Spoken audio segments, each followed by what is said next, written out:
फिर आपके बीच हम एक और वीडियो लेकर के आ रहे हैं जो जनसंख्या वृद्धि के संबंध में काफ़ी सार्थक वीडियो है। जब आप देखेंगे तो हमारी बात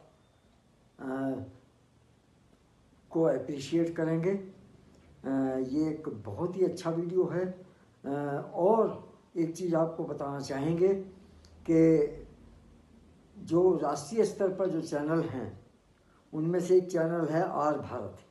आर भारत पर भी हमारे की तरह से ही जनसंख्या वृद्धि के संबंध में 2-3 दिन पहले डिबेट्स हुई हैं, जिससे ये जाहिर होता है कि जो हमारे देश की जनता है वो जनसंख्या वृद्धि के बिल्कुल भी पक्ष में नहीं है।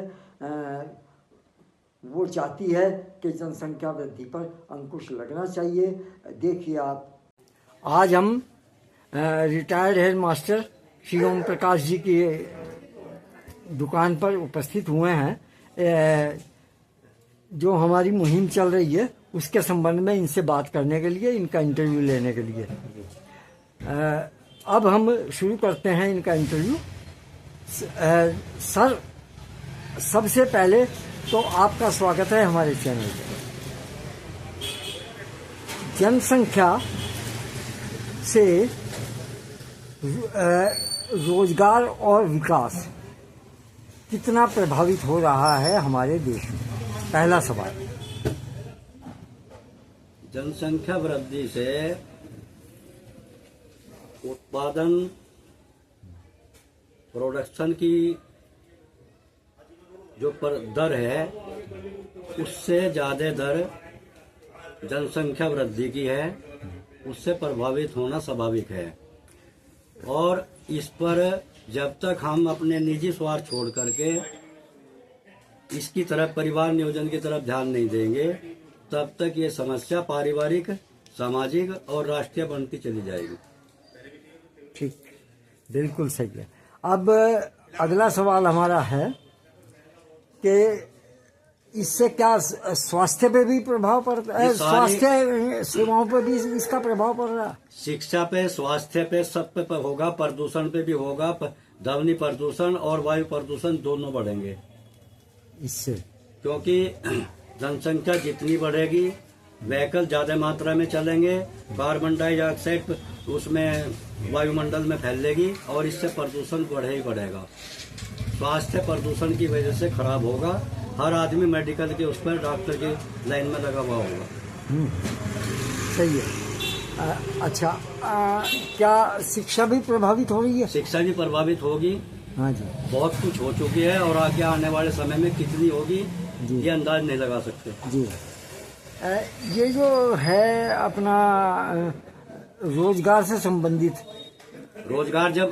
रोजगार की समस्या, मतलब संख्या तो लिमिट ही होगी। जनसंख्या अनलिमिट है तो उस पर तो प्रभावित होना ही होना है। जी जी जी, उसको प्रभावित होना ही होना है। अच्छा, कानून व्यवस्था की स्थिति पर भी कुछ प्रभाव पड़ेगा क्या? कानून के लिए जिस अनुपात में पुलिस की भर्ती हो है, जनसंख्या बढ़ेगी तो उससे तो उस अनुपात में पुलिस की भर्ती नहीं होने की कानून व्यवस्था खराब होगी।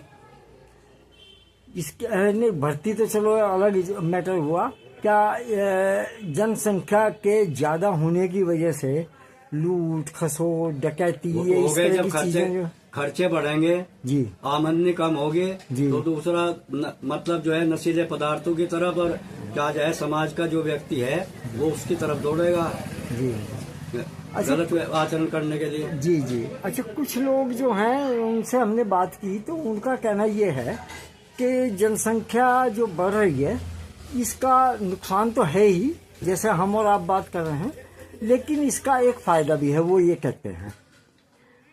कहते हैं कि जनसंख्या जो है आज की डेट में भारत की जो है उसमें युवा वर्ग ज्यादा है जनसंख्या बढ़ने की वजह से, बुजुर्ग हो गए कम। उससे उसका फायदा ये हो रहा है कि जैसे चाइना में एक जमाना ऐसा था जिसमें युवा वर्ग ज्यादा था और बुजुर्ग कम थे, उस टाइम पे जो है चाइना ने बहुत ज़्यादा प्रोग्रेस की, क्योंकि फैक्ट्रियां वगैरह बहुत दूसरे देशों से आकर के व्यापारियों ने वहाँ पे लगाई। इसी वजह से कि भाई जो है यहाँ पे श्रम करने वाले लोग ज़्यादा हैं बजाय और दुनिया के। तो ऐसी स्थिति में अब वो ये कहते हैं कि यहाँ भी ऐसी स्थिति आएगी, तो उससे जब फैक्ट्रियाँ लगेंगी तो रोजगार भी मिलेंगे लोगों को। तो फिर हमारे से ये सवाल करते हैं कि आप ये कैसे कह रहे हैं कि इसका नुकसान होगा। तो अब ये सवाल है, आप एक परिवार के अंदर यदि 2 मेंबर है और हमारी आमदनी जो है 10,000 रुपए है जी, तो हम अपने 4 या 5 आदमियों के मेंबर का 10,000 रुपए में कुछ ठीक गुजारा कर लेंगे। यदि उसी 10,000 की आमदनी में हमारे 6 बच्चे हो गए और 2 हम हो गए, 8 होंगे, तो खुद लगा लो कि इसकी आमदनी उसी अनुपात में उसी स्तर का जीवन जीने के लिए हमें दुगनी आमदनी की आवश्यकता है या नहीं है। हाँ, और आमदनी के साधन कहाँ से जुटाएंगे हम? वो वर्तमान मतलब जो हमारा सामाजिक संगठन है या वो है उससे वो होगा। जी जी जी, मैं इस चीज से सहमत नहीं हूँ कि जनसंख्या वृद्धि से हाँ जहाँ मशीनरी की बात है उन लोगों की थ्योरी है, हाँ ठीक हो सकती है। जहाँ मशीनरी काम ज्यादा करती है जी जी, वहाँ मैन पावर की कम चल सकती है। यहाँ मशीनरी का काम कम है, मैन पावर का काम ज्यादा है। लेकिन आज के टाइम में नई टेक्निक पे जितना कार्य मशीन कर सकती है उतना मैन पावर नहीं करती। जी अच्छा, एक बात ये बताइए, जो अभी मैंने सवाल किया आपसे, जिसका अभी आपने जवाब दिया है, क्या इसी सोच को लेकर के सरकार जनसंख्या पर नियंत्रण नहीं कर रही? नहीं, सरकार के हाथ बंधे हुए हैं, उनका बहुमत नहीं है। नहीं, बहुमत इससे पहले था उनका राज्यसभा में, उसमें राज्यसभा में नहीं है बहुमत। अब तो हो गया नहीं, अभी भी कम है। नहीं, अब पूरा है, कम तो नहीं है। हाँ, दूसरे का समर्थन देना पड़ता है, दूसरा सपोर्ट करेगा नहीं करेगा, क्योंकि लोकसभा से पास होने के बाद राज्यसभा में पास होना जरूरी है। जी जी, और फिर नियमानुसार उसके पास होने के बाद में वो मतलब कानूनी दायरे में इतना मजबूत हो कि जो सुप्रीम कोर्ट में चैलेंज करने पे मतलब जो है वो ना गिरे। सही बात है। हाँ, ये है। हाँ, बिल्कुल। अभी तक सरकार के हाथ बंधे हुए हैं। यदि हम लोग जनसंख्या नियंत्रण को चाहते हैं तो हमें पहले से लोकसभा राज्यसभा जाती है स्टेट से, पहले हमें स्टेटों को केंद्र के अधीन करना पड़ेगा और इसके बाद फिर हट के क्या नाम जो है लोकसभा में बहुमत आने के बाद में तब हम इस चीज पर ध्यान देंगे। गवर्नमेंट के वर्तमान सरकार के एजेंडे में ये वो है कि जनसंख्या नियंत्रण होना चाहिए, 1 नेशन 1 पेंशन होनी चाहिए, एनसीआर होनी चाहिए, उसके एजेंडे में है। लेकिन बहुमत कम होने की वजह से उसे वो लागू नहीं कर पा रहे हैं, समर्थ नहीं है। हाँ जी, अब तो उसे हम फिर सरकार की धुलमी नीति कहें या वो कहते हैं, वैसे उनके हाथ बंधे हुए हैं कानूनी तौर पर। तो ये थे हेड मास्टर ओम प्रकाश जी। इनसे हमने अपने टॉपिक पे बातें की। सर, आपका बहुत बहुत धन्यवाद, आपने हमें समय दिया। बहुत धन्यवाद आपने हमें समय दिया। और ये प्रोग्राम जो है ये प्रसारित हो रहा है एक्सप्रेस साधना भारत नाम के न्यूज़ चैनल पर। और हम चाहते हैं इस चैनल के माध्यम से ये जो हमारी मुहिम है, हम इसमें इस मुहिम को इसलिए लेकर के चल रहे हैं कि हम जनता में जागरूकता पैदा करें कि आप किसी भी रूप में जो है सरकार का इंतजार मत करें। आप इसको जनसंख्या को कंट्रोल करने में अपने स्तर से जो है अपने स्तर से काम करने की कोशिश करें। जैसा कि मास्टर जी ने कहा कि अपने स्वार्थ को ना देखें, बल्कि देश और प्रदेश के वातावरण को देख करके तब करना चाहिए हमें। ये मास्टर जी के विचार बहुत अच्छे लगे और इनसे हम सहमत हैं। अब हम इनसे विदा लेते हैं। जय हिंद, जय भारत जी। हम आज आए हैं सुशील कुमार मित्तल जी के शॉप पर और इनसे हम जानना चाहेंगे कि बढ़ती जनसंख्या देश की, उसका प्रभाव रोजगार, विकास और अपना स्वास्थ्य सेवाएं और शिक्षा पे किस तरह से पड़ रहा है। ये हम इनका स्वागत करते हैं। इस जानकारी को करने के लिए अपने चैनल पे एक्सप्रेस साधना भारत पे। तो सर, सबसे पहले शुरू करते हैं, जो अभी मैंने सवाल आपसे किया उसका जवाब।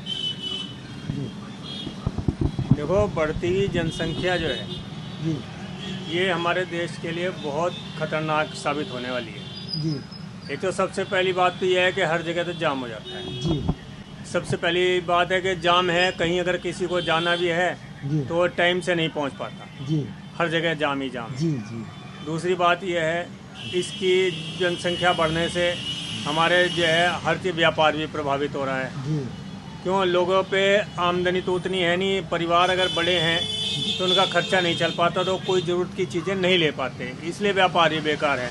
जी व्यापारी बहुत ज़्यादा मंदा है। जी और अगर जो है मान लो जो है तुम्हारा जनसंख्या थोड़ी होगी, परिवार छोटे होंगे, तो उसमें यह है कि आदमी जो है 2 पैसे उसे बचाएगा तो वो बाज़ार में खर्च करेगा, बाज़ार में भी रौनक आएगी, सड़क पे जाम नहीं लगेगा। बहुत समस्या, जाम की बहुत बड़ी समस्या है। जहाँ हमें 10-15 मिनट में पहुँचना, वहाँ 1-1 घंटा लग जाता है पहुँचने में। जी सबसे बड़ी दिक्कत तो यही है। जी जी। तो ये जनसंख्या कंट्रोल होनी चाहिए या नहीं, इसके संबंध में क्या विचार है? देखो, जनसंख्या तो कंट्रोल होनी ही चाहिए। वैसे तो सरकारें सारी बोलती हैं कि जनसंख्या कम करने की हम सोच रहे हैं, लेकिन वो सोच ही रहे हैं, हाँ लेकिन किसी ने कदम नहीं उठाया। अगर ये कदम बहुत तत्पर उठाना चाहिए, अगर ये हो जाएगा तो हमारा देश है तरक्की करेगा, हर जगह तरक्की करेगा। जी एक तो स्वास्थ्य में भी तरक्की करेगा। जी क्यों, हर जगह जितने भी हॉस्पिटल है सब भरे पड़े हैं। जी और जो है स्कूल हैं, स्कूल में बच्चे जो हैं एक क्लास में 60-60, 70-70 बच्चे हैं। तो जब जनसंख्या ज़्यादा है तो होना ही है। जी अच्छा, इधर उधर स्कूल बहुत खुल गए हैं, जी तो इसलिए जो है अगर जनसंख्या कम होगी जी तो इस पे भी जो है लगाम कसे ही है। लगाम दीजिए। हाँ, तो ये कहीं ना कहीं जो और कानून व्यवस्था की स्थिति के संबंध में क्या करेंगे? क्या ये भी जनसंख्या से प्रभावित होती है? सब चीज़ इससे प्रभावित होगी। देखो, ये जो है कानून व्यवस्था भी सुनो, जब इतनी पब्लिक होगी जी तो रोज़गार नहीं है, जी इतने रोज़गार मिल भी नहीं सकते थे, सरकार चाहे तो भी नहीं हो पाता। जी जी जी तो जब रोज़गार नहीं होगा तो आदमी किधर जाएगा? उसका दिमाग जो है कहीं ना कहीं शरारत में जाएगा जी कि कहीं लूट मार कर लो, कहीं से पैसा इधर से ले लो, उधर से कर लो। जी तो वो चीज़ जो है होगी तो क्राइम बढ़ेगा। जी और क्राइम अब जो है कैसे बढ़ रहा है?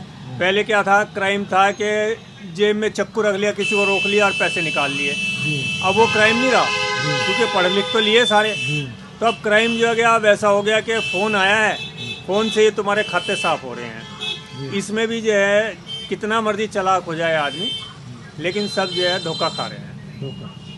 ये भी जनसंख्या का ही कारण है।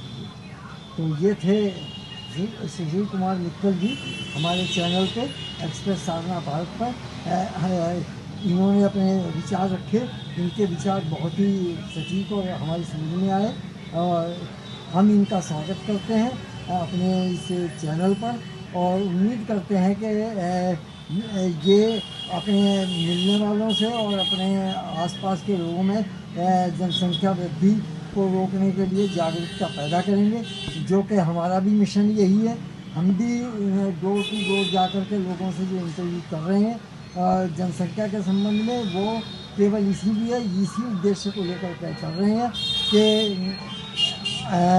किसी भी तरीके से हमारी आवाज़, जनता की आवाज़, हमारे सभी साथियों की आवाज़ जो कि इंटरव्यू दे रहे हैं सरकार तक पहुँचे, ताकि सरकार की कान खुले और वो कुछ न कुछ इस संबंध में करे। अभी आप देख रहे थे एक्सप्रेस साधना भारत न्यूज़ चैनल पर एक वीडियो। यदि ये वीडियो आपको पसंद आया हो तो आप कमेंट बॉक्स में अपने विचार ज़रूर रखिएगा। चैनल को सब्सक्राइब करिए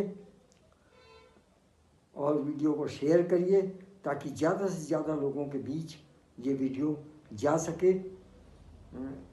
आज के लिए बस इतना ही। जल्दी ही आपके सामने दोबारा फिर एक नया वीडियो लेकर के हम आएंगे। तब तक के लिए हमें दीजिए इजाज़त। धन्यवाद।